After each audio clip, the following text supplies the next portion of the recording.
In this episode, we spoke to Cameron Borg. Cameron is a nutritionist, a podcaster, and a science writer. Lars and me, Benne, are big fans of his work since he's able to describe complicated topics of quantum biology in easy words. In his amazing podcast, he finds exciting interview guests from the forefront of modern science. With Cameron, we spoke about how is the biophilia life in Sweden, where he lives at the time, right now, versus in Australia, where he grew up and lived before? How is that people with more sunburn live longer? How is vitamin D connected to cold exposure? How biophotons control the quality of our life? We talk also about the melanin's role in the body and that it's way more than just skin pigmentation. And we talk about other profound findings in modern and ancient science, and much, much more. Please share the episode with other nature lovers and give it a rating on your podcast app. That helps the biophilia movement to grow. And if you struggle to implement biophilia adaptations in your lifestyle and environment, please contact Cameron, Lars, or me, Benne. We all offer free coaching sessions and also the option to a long-term coaching that will change your life. Better hormones, better weight, better sleep, feel comfortable in your body. You get it all in our programs. And now, enjoy the episode.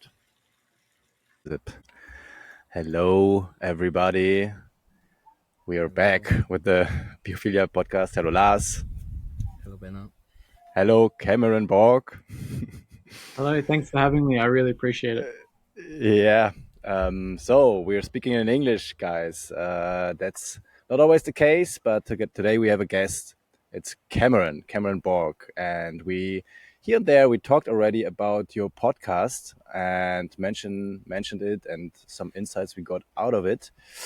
And yeah, I think we should just start into the episode, and we're doing it with asking you who are you really, Cameron? Who are you?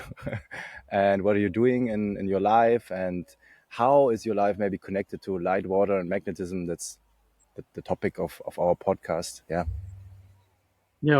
Thanks again for inviting me on. I really appreciate it. It's quite nice sometimes to be on the other side of the podcast mic. I'm a nutritionist. I've got an undergrad in nutrition, and I'm from Sydney, but I'm currently living in Stockholm, Sweden, where I'm doing my masters in nutrition. Being an EU citizen really helps because you can study for free. So that was sort of one of the reasons that I'm over here at the moment and getting ready to start my master's thesis for a year. And basically, I've just been very interested in trying to understand the fundamental aspects of health. And obviously, my entry point was food. I was very food focused, and you learn very quickly that the ceiling on getting results with food alone is very low, and that led me inevitably to things that make a really big difference, and the things in our environment that have changed the most over the last 100 to 200 years, let's say. And my philosophy really is, if we're trying to understand the chronic disease epidemic that we're facing today, or the changing face of disease in general in across the globe, we should start with the aspects of the environment that have changed the most over the last 100 or so years. And food, while it has changed a lot, there are other things that have changed orders of magnitude more. One of those being light and the electromagnetic spectrum in general. And that's really where my interest has been piqued in trying to understand how these things have an impact on life in general, and I guess trying to understand what life is in general. I'll never get there, but it's interesting. It's an interesting question to ask. So that's a little bit about me. That's how I got here. Yeah, thank you for the short introduction. And to start off, we would like to ask a question. Our podcast is called the Biophilia podcast, and biophilia is something like the innate human tendency to seek connection to nature. Mm. And so, what does biophilia or what does nature mean to you? I think one of the things that bothers me is if you go look at, I think, even the Oxford Dictionary definition of nature, it specifically excludes humans and human activity. And I think that a culture that accepts this as a definition is sort of doomed in a sense. And I think the realization has to be that there is no difference between uh, man and nature, and that we are an expression of nature. We're no different. We are a part of nature. And the fact that these days we have to actually seek connection to something that we should be sort of embedded in is endemic to the problem that we're facing today. And I think uh, when we try and seek nature, it's really just our natural tendency to try and be in a place that we've evolved for, that we're meant to be, that every part of our physiology is designed for.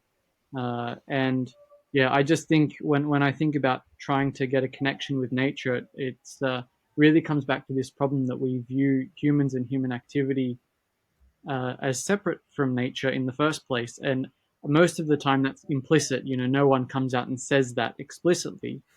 But it's the way that we learn, the way that we're educated. It's this assumption we separate ourselves from nature. You have a city and then they'll have nature parks, like they'll have little bits of nature embedded within. So there are these clear boundaries, and like I said, it's not explicit. People aren't saying, well, that's nature and where we live isn't, but it's implicit in the way that our culture has sort of been set up. So that's what I think of when, and I really like the name, by the way. It's very important, particularly today, because seeking nature and just getting back in touch with the real world is very important. Yeah, I think also we're not making it too complicated with a podcast name or the topic. In the end, what we're talking about here is what everybody or the most of the people already experience. They go into their vacation, being barefoot on the beach or being in the forest, and they just enjoy it. And we have it all in us. And but I think what people don't get, and I even didn't get it as well in the past, how important it is actually. And yeah, there is no separation. I think in the dictionary of indigenous, you would find there is not is a different Yeah, explanation. So yeah, it's very, yeah. I like the answer very much. Um, yeah. So the last couple of episodes, Lars and me, we spoke already a lot about how's the life closer to the equator, because I'm in El Salvador right now. Lars is in Germany, closer to you in Sweden. And how's the life on closer to the poles? And since you just told us you moved from Australia to Sweden, how was that for you? How is the difference? Maybe you can, yeah, show your perspective on it. How is biophilia life different? yeah. It's very different. Nothing I could have prepared for. Long winters. Hmm. Being someone who loves the heat, I'll take a 35-degree any day of the week. I'm very very happy to be outside sweating, and I don't particularly enjoy the cold that much. So it was a big shift. Um, Everything's sort of accentuated here. The day night cycles are very drastically different to what I was used to in Sydney, where they're kind of a bit more a bit tame. You don't get these huge swings from summer to winter. Here Hmm. it's quite large. Right in the middle of winter. You're talking sun's coming up. maybe at 9 o'clock you start to get some substantial brightness, and then the sun's gone at 3:30. So it's a big adjustment. But yeah, I mean, I can't say, I'm not going to stand here and pretend that I've done everything right. I certainly have not. One of the things that was difficult for me is when it's cold, the amount you crave sweets, the amount you crave quick energy is quite astonishing to me. I never crave sweets so much in my life. But you just you're out walking and it's cold all the time, even if you're dressed appropriately. But when I first arrived, it was still sort of not freezing cold, so I was still trying to swim in the lakes and stuff, and get Yeah. outside and but quickly that becomes a bit more of a difficult prospect when the snow starts to fall, and basically the only local food that's available um, is maybe some deer, maybe some potatoes and carrots. There's really not that much on offer, and it just makes you realize how different things are in this part of the world, and how crazy it is that humans adapted to these places. Given that our ancestral home is equatorial Africa, it's such a massive difference for a species to acclimate to. Granted, it happened over a very long period of time, um, but yeah, you just start to realize how difficult it would have been, and still is in some ways, for people to live here, and yeah, almost impossible to sustain a population here uh, without imported foods, without the all the modern luxuries that have their costs hidden in some ways. So it's been very difficult trying to embrace the cold, trying to sleep lots during winter, and eat lots during summer. That was one thing that was very interesting, because during summer the days are so long. I found Mm. myself having 4 square meals a day, because you're just up for so long, and when you get that much sunlight, you just what I found that I just wanted to keep eating, um, and yeah, just lots of things to adjust to that I certainly haven't done a great job doing, but hopefully this winter I'll be a little bit better, and a little bit more aligned with my surroundings. But yeah, it's tough, and I much prefer equatorial living. I went to the Philippines last year for a couple of weeks, and I was like, yeah, I could get used to this. Yeah, Yeah, yeah, I totally agree. I did the other way around, so I'm in El Salvador now, coming from Germany. So yeah, this this way, the adaptation is kind of easy, I would say. Um, what was interesting for me is that you had sugar cravings, and I remember when I was first discovering Jack Cruz and also seasonal eating and the importance of it. Then I started to eat more fattyish and more meat and fish in the winter, and it worked well for me, and I started to get cravings for it. But I think there's so many layers of how we grew up and what makes us feel safe, especially when you're on another continent. I guess, like, and then it's cold all day, and then I just wanna feel like home or whatever. And there's so many layers of weirdness because we're just traveling continents. yeah. Um, that's just my guess. Or what would you answer to that, or what would you add? Oh, I don't know. I mean, it's possible that certain things about the architecture or the ecology of the microbiome are um, Mm. perhaps more set in stone from in the first few years of life, and then much more difficult to change later in life. Um, but um, I've I leaned into the Swedish culture quite a bit, and a big part of that is cinnamon buns and cardamom buns, and I just decided I wasn't going to deprive myself, at least for the first year, because I thought it's pretty cool being in a different country, and I like experiencing all those different types of things. So I wasn't being strict to the point of absurdity, but yeah, you do find that there are things that you need to comfort yourself with when the days are so short and it's cold and it's dark. And yeah, it kind of sucks. It's not the most fun thing to do, and it's very common for people to get the winter blues.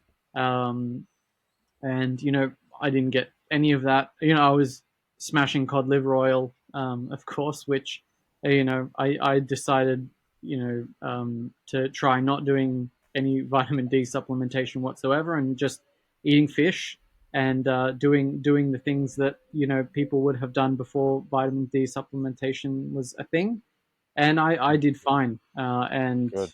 I didn't have any issues whatsoever, and we had one of those chicken lamps, the near infrared bulbs, and we just sit in front of that at night and just incubate ourselves. And honestly, I think that was such a huge reason why we got through the winter with no issues whatsoever, because we were doing enough right. And yeah, seafood's a big part of that. And I thought the cod liver oil was an obvious choice. Yeah, along with that. But yeah, as far as the sugar cravings, I think it was just because I partly lent into it. Um, and yeah, I love cooking. I love food, so it would be a little bit uh, sad, I think, if all I was going to eat was wild boar and reindeer and cod. I think that would make me a little bit sad. Yeah, I see. I see. understand. I have another question to or Lars. Do you want to go? Do you have something? Um, I have something, but we can dive deeper Okay, I later have into something it. to that topic of Australia versus Sweden, because you were saying the days are so long. Can you really manage to stay up till sunset and then go to for the sunrise? Is it happening even in the longest days? Because for me Uh, it was not possible in I, Germany. I'm not doing it. Yeah, Absolutely not. yeah. I'm not sure what you're supposed to do. It's made me wonder about biphasic sleep quite a lot. Yeah, Mm, Yeah, it's made me wonder about just how cultures did it, and the native people of even further north of where I am, the Sami people, they had very different sleep patterns. They sleep and wake with the reindeer that they herd, so they don't have one sleep period. They have several throughout the day, depending on whether the reindeer are moving or whether they want to stay. And I find that to be something that I don't think we discuss enough. Even in the Mediterranean, this idea of having a siesta and having a mm, nap, in the middle of the day and then staying up later at night. The countries in the Mediterranean have a better life expectancy than in Australia, that's for sure. So clearly, there's something going on here, and I don't think when you get to this part of the world, sleep is necessarily going to come in one 7 or 8 hour block, and perhaps it's going to be divided into two phases of sleep, which I'd love to learn more about, because it makes sense in this part of the world. But it's very difficult to do sunrise when the sun's coming up at 4 a.m. and setting at 11 p.m. the night before. Um, mm, yeah, that's not very easy to do. It's a great way to put on adipose tissue over the summer, to store it up for the winter if you're sleep depriving yourself.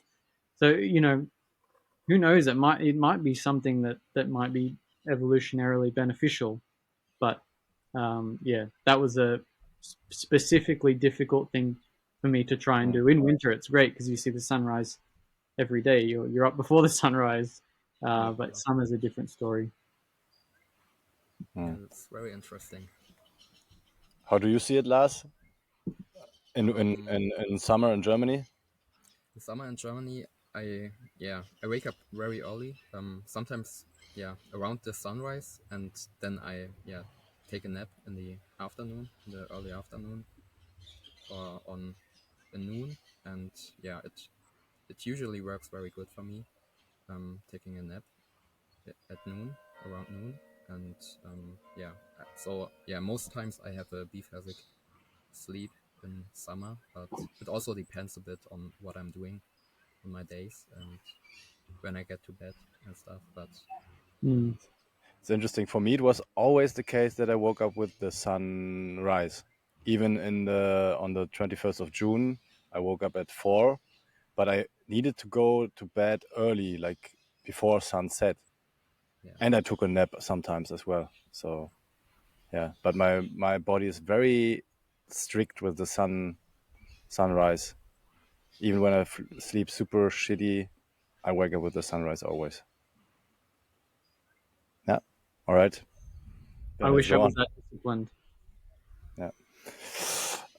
What did you say? Sorry. I wish I was that disciplined. Yeah, I Uh, it's find just it hard sometimes. it's just my body wants it this way. It's not that I'm always then super energetic, but yeah, it feels very. I feel very good with it in general. Hmm. That my body is so disciplined or whatever. Yeah. So my rhythm is so yeah, fixed. All right.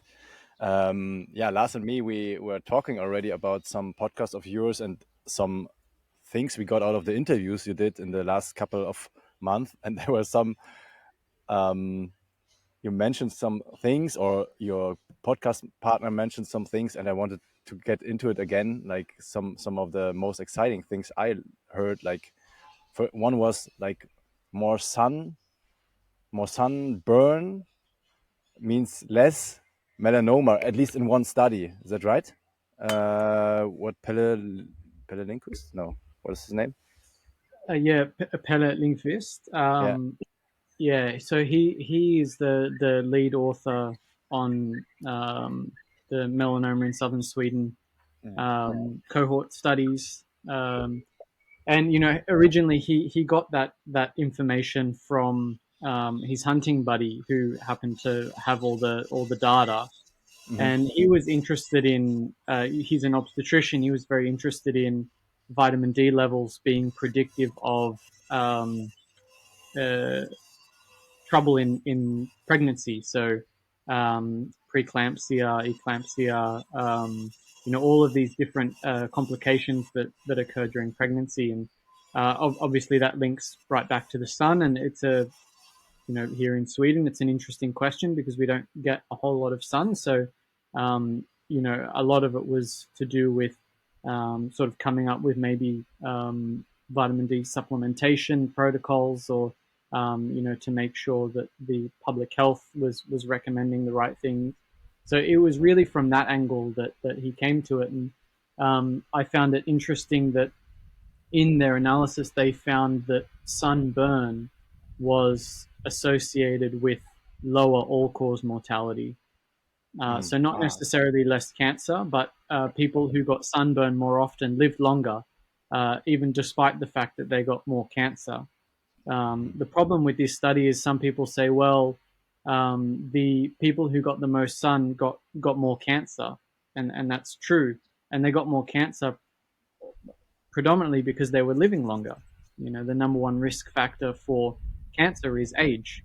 So the one of the reasons, or probably the main reason that people who, and remember, this is an epidemiological study. They were literally asking people, about their sun exposure habits. Nothing was being quantified. It was but it was a very large study, so statistically something to pay attention to because it had over 20,000 women, um, and yeah, what they found was that the women who sunburned the most lived the longest. So it was this reduction in all-cause mortality. That's very interesting, and they decided not to publish that, although that was Yeah. what they found. And this is not the first time. There have been several studies looking at this relationship that have also found inverse associations between sunburn and lowered risk of disease, basically. Lower risk of death, I should say. In some cases, higher risk of disease, but even with disease, you're still living longer than the people who didn't get disease. So this is not to say, I don't think this is to suggest that sunburn is inherently a good thing, but I think what it does highlight is that even in cases of excess, just getting some sunlight is far better than not getting enough. Even to the point where it's detrimental, it's still net positive. And yeah, there are several studies that I'm aware of that have shown this exact relationship. And the fact that they decided not to publish this makes you wonder, well, how many other studies have also found this, but also decided not to publish because it may be seen as a bit controversial. It may be seen as them saying, "Hey, sunburn's fine." Um, and if you were to believe the study, if you were to believe the data, then if you extrapolate that out to entire populations, then yeah, sunburn would have a net positive effect on all cause mortality. Clearly, I think that there's a middle ground here that we can all Mm. agree on. But I found it was very interesting that some of the biggest epidemiological studies in the world have started to find this inverse relationship, which again just really highlights how critically important getting sunlight is, even if it's um, to the extent of excess. It's still net positive, which underscores just how important being outside and getting sun exposure is. Yeah. Um, it was really, I can really recommend that episode with Pelle Lundqvist, Yeah, your yeah, Swedish colleague. Yeah, to hear it like from the first hand, from the person who did that studies. It's really, really, really interesting. Lars, yeah. do you want to continue? Yeah, sure. In another podcast episode, you talked to Bob Frostbury and also Scott Zimmerman, and he mentioned that maybe it's possible that you can, yeah, make vitamin D year round, so that it's available year round. Can you maybe, yeah, explain that a bit? How that's Uh, possible? yeah. So this is. I'm not sure. I'm not sure it's really disputable. There is ultraviolet Yeah, B light coming from not directly from the sun, from the scatter from directly above in the sky, where you get because of I'm not an astrophysicist, but because of the scattering effects, you get disproportionately more shorter wavelengths coming from skylight, which is one of the reasons why the sky is blue. Blue is a shorter wavelength than red and green and so forth. And even when the sun is very low on the horizon, you're still getting plenty of ultraviolet B coming not directly from the sun, but from the scatter of the skylight. So when people are typically measuring the solar spectrum, they're looking at direct, what's coming directly from the sun, and that doesn't integrate skylight. And Bob has done these very interesting integration graphs where he's shown that when you map the skylight and sunlight together, even when the sun is 10 degrees above the horizon, which is barely rising at all, you're still getting ultraviolet B. You're still getting wavelengths coming in that are capable of vitamin D synthesis. And Bob reasons that the reason vitamin D levels go down during winter in the population is because people wear more clothes and people are outside less, which makes a lot of sense. Um, However, I think this should be tested. I would love to see whether the amount of ultraviolet B that's coming through via skylight is clinically significant, like if it's enough to take someone who's got insufficient and to bring them to levels of sufficiency or even optimal levels, or if it is, and this is, if I had to put money on it, I would suggest that the ultraviolet B that's coming from skylight is not there to generate vitamin D. I don't think it's enough. It may be. I'd love to know. I don't really have a dog in the fight, which is great. But I suspect it has more to do with interacting with the visual system, and the fact that these photons are coming through the eyes year round, and they are clearly playing important parts in the in what Fritz Hollwich called the energetic portion of the visual system. Um, and this happens even in people who are blind. They still get effects of light coming through the eye, energetic effects. So on the metabolism, on hormones, on fluid balance, light still impacts basically all of physiology, not through a visual pathway, but through an energetic pathway through the eye. So if I had to bet money, I would suggest that it's not the ultraviolet B from skylight, the scattered light from above, is not there necessarily to generate vitamin D on the skin, but it's still important. It's still an important stimulus for the eye, and for the, and, maybe on the skin as well, just to what extent. But it's still a very important stimulus. And what's interesting is when you're like right on the poles, when the sun is extremely low on the horizon, you get this sort of nonlinear response where the ultraviolet B is even greater than it would be at 1 degree away from the pole than, or 1 degree elevation rather than 10. So, the stimulus might even be stronger in more polar regions. But, again, this is speculation. Well, it's not speculation that the ultraviolet B is there. It's there. The speculation is as to how that pertains to biology, and how that pertains to our energetic regulation. And I suspect it's probably playing more of a role through the eyes than on the skin. Yeah, it's a good guess, I would say. I would not bet against it.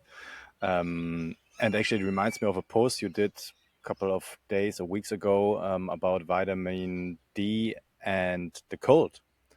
So it's actually touching many topics we already spoke today, about living in Sweden and embracing the cold and still having vitamin D without supplements. Can you elaborate on that a bit? I can. I didn't quite realize how divisive this topic was. I wrote an article thinking about why I don't think that exposure to cold. So the basic idea is that cold exposure creates shifts in metabolism that make biophotons, which ultimately generate vitamin D from within. So generating UVB photons from the mitochondria that are making their way to cholesterol somewhere in the cell, in the adipose tissue, wherever it may be, that is going to make vitamin D. And this is basically a winter compensation for the lack of ultraviolet B in the summer. It sounds plausible. It sounds very interesting. We know biophotons exist within the UVB range, even the UVC range. I mean, the emissions can be down to 200 nanometers, which, I mean, that's a whole other discussion as to what those photons are doing. And I made this post suggesting that might not be what's happening, and for a number of reasons, I don't think it's happening. The main one being that I think there's just an insufficient quantity of photons being generated to make up for that deficit that you get during summer, or that supposed deficit. If we take for granted the fact that we're measuring about 100 photons per centimeter squared per second on the skin, when I was speaking to Roland van Veek, he told me that you could expect that number is about 10,000 times less than is actually being generated, and most of the photons that are being generated, the biophotons, are being captured and stored in some way energetically in the complex milieu of the body, and that energy is being cycled and it flows from, and it changes its form of energy from a photon to energetic states of electrons stored within chemicals and so forth. And so if you take for granted, let's say there's 100 photons per centimeter squared per second at the surface, times that by 10,000, I think that's a million. So you can expect, approximately, this is napkin math for sure, but a million photons per centimeter squared per second being generated, let's say. But compare that to sunlight, on a sunny day, you're getting something like 10 to the 18 um, photons per centimeter squared on the skin. And even if you assume 1% of that is ultraviolet B, that's still 10 to the 16. We're talking around 10 orders of magnitude more photons, ultraviolet B photons interacting with the skin. And I just thought, what I think biophotons are much more important than being sort of an internal solarium. I see them as a subtle language that basically binds all the cells together. Um, and I don't think that their role extends to something like generating vitamin D, because I think we can explain the winter, surviving winter in other ways rather than invoking biophotons. But it's like I said, it's quite a divisive topic. I think most people take for granted that that's true. I hope it's true. I think it would be fantastic if someone proved this was happening, because what it would do would bring biophotons to the fore. But at the moment, I don't see it happening. I see biophotons as doing things that are much more important than basically spitting out photons to make vitamin D. But that who knows? That was my thought at the time. And in that article, I talk about maybe a few other things that might be inconsistent from my perspective in that hypothesis. But at the very end, I say, regardless of whether it's making vitamin D, cold exposure during the winter is essential, because it's a significant part of our environmental exposure is the temperature. So it shouldn't change people's desires to be exposed to cold in appropriate ways during the winter. It should absolutely change nothing about your cold exposure habits, but I just don't think it's making vitamin D. Yeah, Yeah, could be wrong. Yeah. it's super interesting. The or Lars, go you ahead. Sorry. Yeah, it's okay. Uh, Yeah, when we are in biophotons, maybe you can expand a bit and explain to us from your perspective what function they have in our bodies, and maybe how does including biophotons in our understanding change the way we look at the human body and its functions in general. That's a very big question. I'm Yeah, I certainly know. not qualified to answer it, but I'll give my thoughts and opinions on it anyway. I think biophotons play a, a, a number of fundamental roles. And I think it comes back to the fact that, let's start at the fact that biophotons are a result of the use of oxygen. And you see in the fossil record, you have basically unicellular life for 2 billion years. Nothing really changes about them. Even today, nothing has really changed about bacteria. They haven't. They've basically reached their peak. They have found the niche and occupied it. But then you start to see, after the advent of photosynthesis and the oxygenation of the atmosphere, you start to see the use of oxygen in metabolism, and then subsequently the explosion of all of the phyla of multicellular life coming after the oxygenation of the planet. And I think the reason you're able to have multicellularity, you remember, it's quite astonishing to think that we're made up of trillions of cells that are all cooperating together for one shared goal. No one can really explain how that is. Why don't the cells just try and do it their own way? And why do they coordinate? How do they coordinate? And I think the reason multicellularity is possible is because when we started to use oxygen metabolically, we could generate instantaneous signals that could contain information that could be transmitted from cell to cell. And those biophotons, these photons of life, basically allowed cells to come together and to be informed of the activities of one another at a single instant, even if they're distal parts of the conglomerate of cells. Light travels very quickly, and light can contain information. And the way, when I spoke to Roland about this, in his 2017 book, they bring biophotons into this concept of matter, energy, information. And I think it's a good way to try and think about where biophotons are playing a role in biology. They are certainly playing a role as an energetic substrate as well. Photons have energy. And if we are to believe, and I think we should believe, that photons can be generated in the ultraviolet range, even up to 200 nanometers, which is very, very high-powered, high-energy photons. Lots of things can be done with that amount of energy inside the body. It can potentially make chemical reactions more viable. It can endow chemicals with energy. We know we're filled with molecules that are light sensitive, particularly in the ultraviolet range. And we have to wonder what is the purpose of having so many light sensitive molecules inside of our body if the tagline is that no light is coming into the body, it's complete darkness in there, which it's not. So I see biophotons fundamentally as a language that cells use in order to maintain coherence between the entire organism.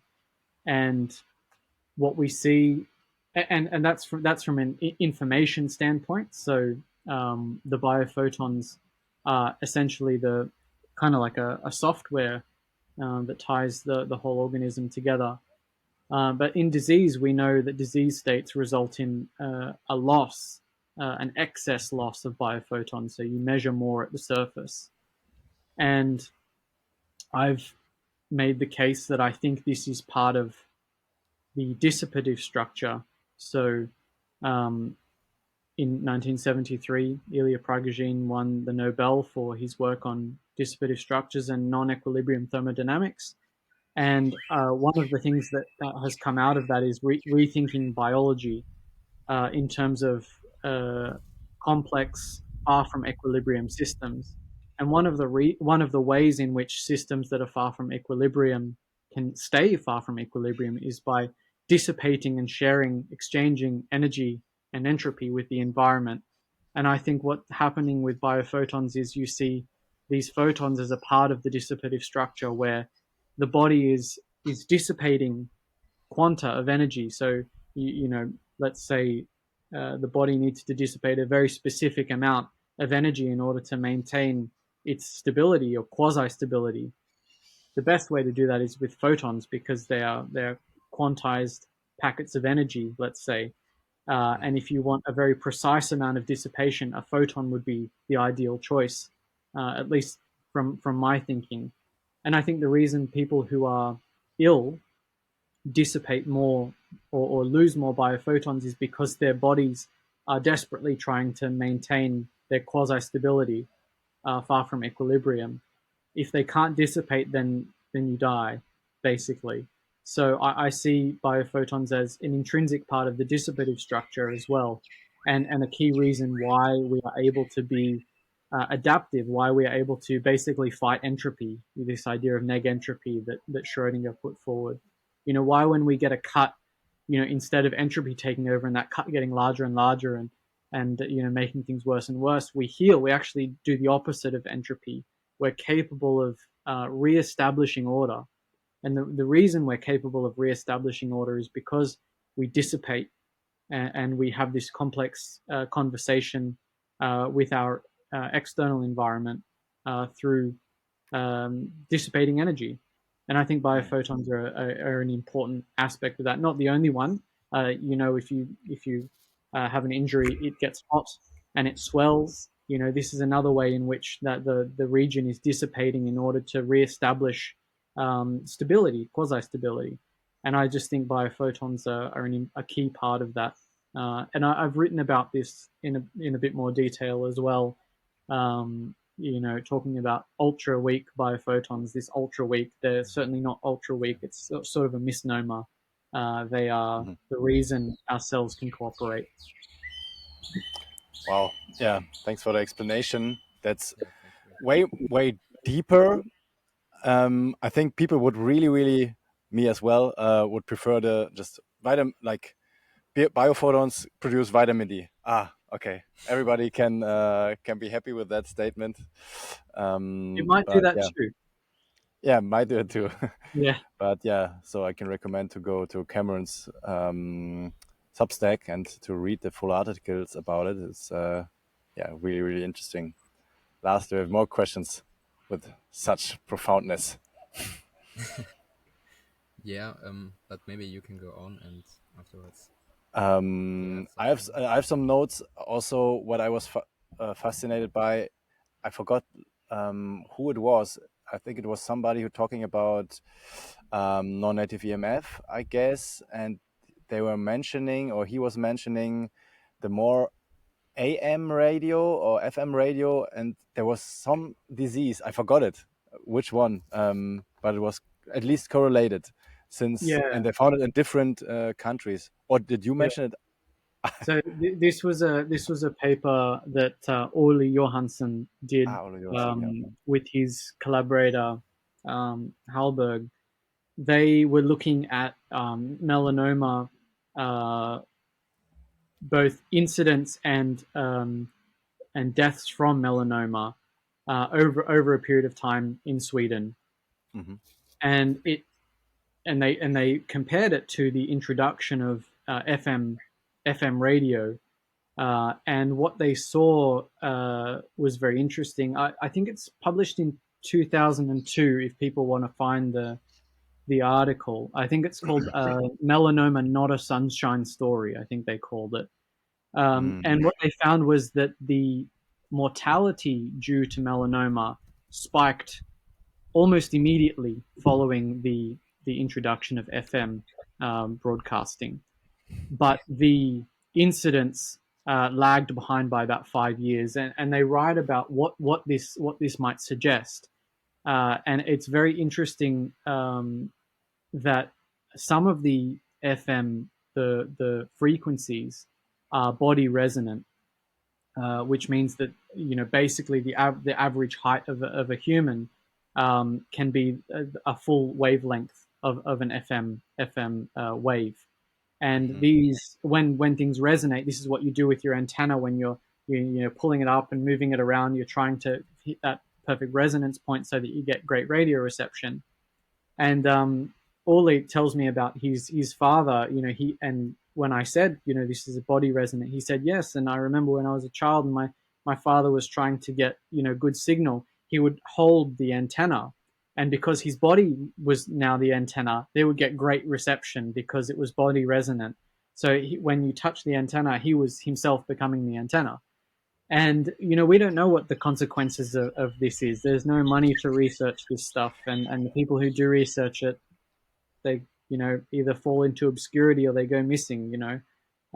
So we don't know. But this was also found in Brisbane, the exact same phenomenon of seeing melanoma mortality spike almost instantaneously with the introduction of FM broadcasting, and then a lag time of incidence following about 4 or 5 years after.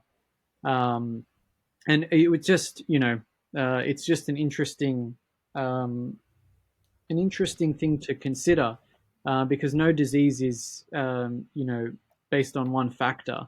And, to think that melanoma could be caused, or caused is a tricky word, but, could be FM radio, AM radio, all of these different, the electromagnetic soup that we're living in clearly has impacts on biology.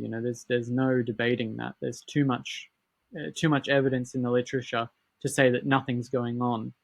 And the fact that we don't know any of the specifics basically means that we don't understand what could be happening when we introduced all of these things. And that paper by Ole and his colleague, I think, is just pointing in the direction of, hey, maybe we should pay attention to this. And it was particularly interesting for me, having a special interest in melanoma, because it just makes you realize, well, melanoma is not all about sun. It's not all about light. Whether it's artificial light or sunlight or whatever, there are other things going on as well. And just because they're in parts of the electromagnetic spectrum we can't see, doesn't mean nothing's happening. People will accept that. You say, you would ask the average person, they think ultraviolet light causes cancer, and then you say, so parts of the electromagnetic spectrum that you can't see can cause cancer. Why is UV the only part? There's a whole world of microwaves, radio waves, and so on the other side of the spectrum. You can't just assume that they do nothing. Mm-hmm. Yeah, super interesting as well. It reminds me of Dr. Cruz basically telling everybody to leave California because of the broadcast theory, and it's actually almost like another planet, and nobody's producing vitamin D. Actually, it's my own experience of living in Berlin. I was super tanned. I mentioned this a couple of times already here in the podcast. I was super tanned, but my vitamin D never got higher. So how is that connected to maybe even radio? Nobody's talking about radio these days, right? Some people talking about 5G now, and maybe Bluetooth headsets or Wi-Fi, but radio, electricity in general. Yeah, that's more like a topic here in El Salvador with the wiring here. It's even worse than in Europe. Fascinating. Let's try to find a study and put it in the show notes. Yeah. You can go on. What's deeply connected to skin cancer and UV light is melanin. And most people, especially in Germany, I guess, think of it simply as a skin pigment, and often hear that having more melanin can be risky or dangerous maybe. And maybe you can explain what melanin actually is and why it's so much more than just a pigment. I'm certain I cannot explain what it is. It is far too complex and involved in almost everything you could imagine. The thing with melanin is it's so old. It's so old. It predates multicellular life. And the thing is, the older things are phylogenetically, the more deeply, deeply embedded they are going to be in every aspect of physiology that builds up from above. So melanin is one of those things that is at the very bedrock. It's like amino acids. They're at the very bedrock of what we consider life.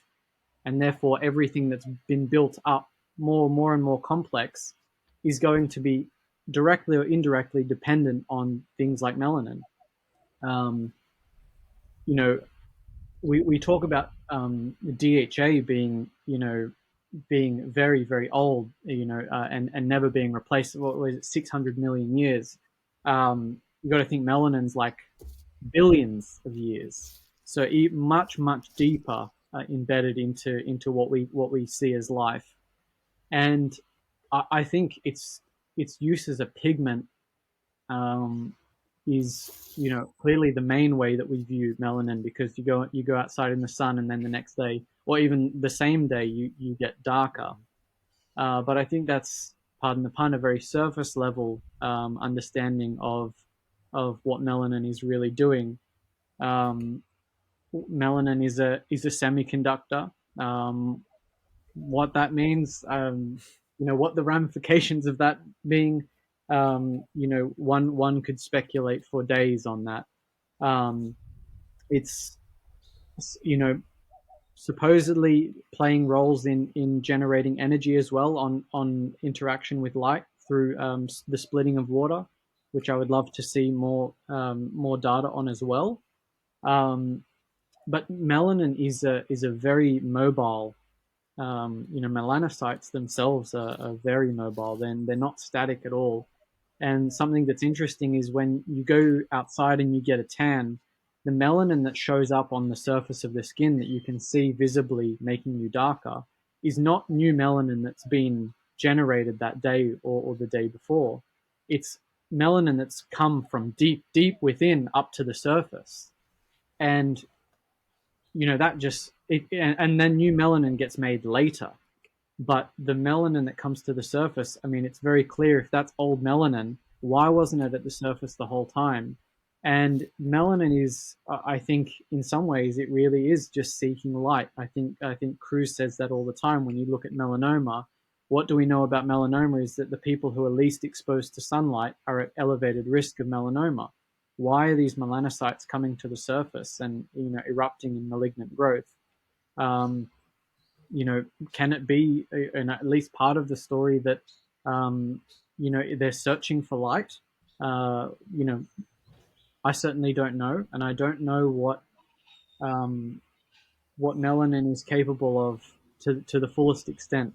But like I said, because it's so old, and because it's at the bedrock of physiology, it's going to be involved in so many different things, and yeah, there's no shortage of things I could speculate on. But even if it was just, I could limit it to just generating energy via interaction with sunlight and water, that would completely change all of the textbooks, even if it was just that. So, but melanin is in the eye. Melanin's in the cochlea, I believe, and this is something that Charles Darwin pointed out that I find extremely funny, that albino animals, so animals that lack pigment, are almost always deaf. And this is probably because melanin is involved in being able to hear somehow. I don't know how, but it seems that if you lose melanin in your ear, in your cochlea, you lose the ability to hear. It's clearly in the eye. The eye is like a black hole. The pigment at um, in the retina is extremely dark. And yeah, it's just I couldn't possibly be. I'm not an expert on this, so I'll probably leave my comments to that. But I'm sure you'll be able to find people who are much more capable and willing to comment on the other things that melanin might be doing in the body. But I suspect it's basically limitless because of just how old and how deeply embedded it is. Yeah, thank you. It's very fascinating. It's Yeah. like very rare in the body and has so many functions. Yeah, it's crazy sometimes to think about it. Yeah, I've seen there's a in migratory birds they have this pigment in their eye called a pecten, PECTEN, and it has been hypothesized that this pecten is generating glucose from sunlight, and there's a it's actually on my desktop on my computer, showing that this is how migratory birds can go for so long without eating, and it looks like they are genuinely photosynthesizing and making energy via sunlight, which would make sense because some of these, if you look at these migratory paths of these birds that fly basically halfway across the world in one go, you just can't imagine how they do it. But I think light is the answer. Wow, Yeah. good. We have already almost an hour of speaking. I think we're coming soon to an end. For me, like after having so many like wow moments in your podcast, my question would be, what was like maybe yeah, profound moment for yourself in the last couple of months in learning about all the things we talked about today? Maybe in an interview or maybe in research you did besides that. Do you have something in mind? Yeah, I mean, certainly it was my trip to see Roland van Beek at his home in the Netherlands. Yeah, that for a like a 2 day trip that cost a lot of money, but that was like the best thing I've done on the podcast. I think a lot we had lots of discussions off mic as well, and I didn't realize how close he was to Fritz Pop. They worked in the lab next to each other for like a decade, and um, he was very close with Mei Wan Ho, and he knew everyone. Um, and just hearing him talk about Pop's hypotheses about how the genetic material and the mitochondria basically um, shoot biophotons back at one another in cycles of about 6 to 10 seconds, and how this sort of phase continues to happen in different bands of light as well. Um, just made me realize just how important these biophotons are in regulating the genome, and how the genome is really dependent on the biophotons that are being released from the mitochondria, because the mitochondria and the genetic material are constantly shooting photons back and forth at one another, and these photons carry information, I guess you could say, and they're constantly feeding back to one another about the state, about their state, and that way you can generate coherence. And Pop really was a genius, and actually it's great for you guys because a lot of his books are written in German, and the ones that are written in English are very difficult to find. But his work was just really, really brilliant. He was a visionary. He's probably a century ahead of his time. Seriously.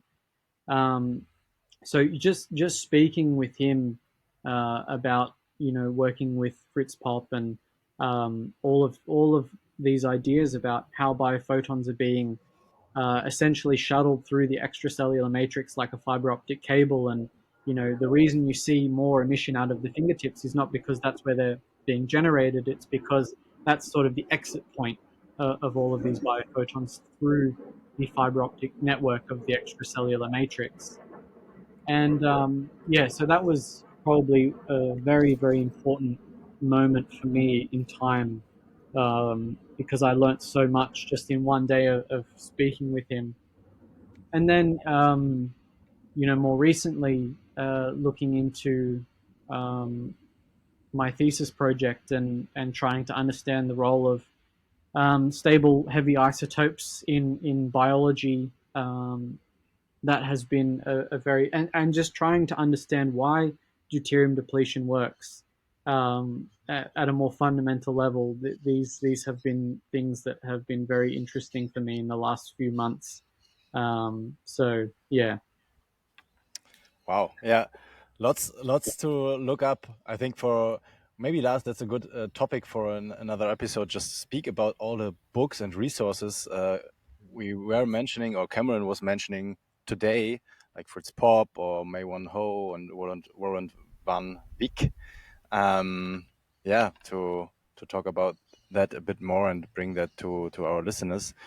Anyway, I'm really grateful that you, Cameron, reach out to these people and bring them to the public. I think Roland van Beek, there's no other interview with him, just yours, and also with the Swedish guy Lundqvist. It's tough for me. Yeah, so that's really, really important for learning more in this sphere, and I really recommend all our listeners to listen to these interviews, read these books. We will link many of them and maybe do an episode about it, Lars. And yeah, I think it's a good moment to wrap it up. There's a lot to digest. It's going to be this time again a bit more difficult, I think, to here and there to translate it, Lars. But it's good learning. Thanks so much, Cameron, for the deep information and all the insights and thoughts you have about like many things are still not clear, and I like the way you're putting it. But still, it's exciting to think about it and find out more. Yeah. Yeah, well, I really appreciate you reaching out. It means a lot, and I'm very grateful that you guys are trying to get this stuff out there, and hopefully you can reach lots of people. Yeah. Thank you again for your time today, and yeah, thank you for your incredible work with your podcast and everything you do besides that. My pleasure. All right, guys. Then have a good week. Stay biophilia and see you See soon. you next time. See you next time. Bye bye.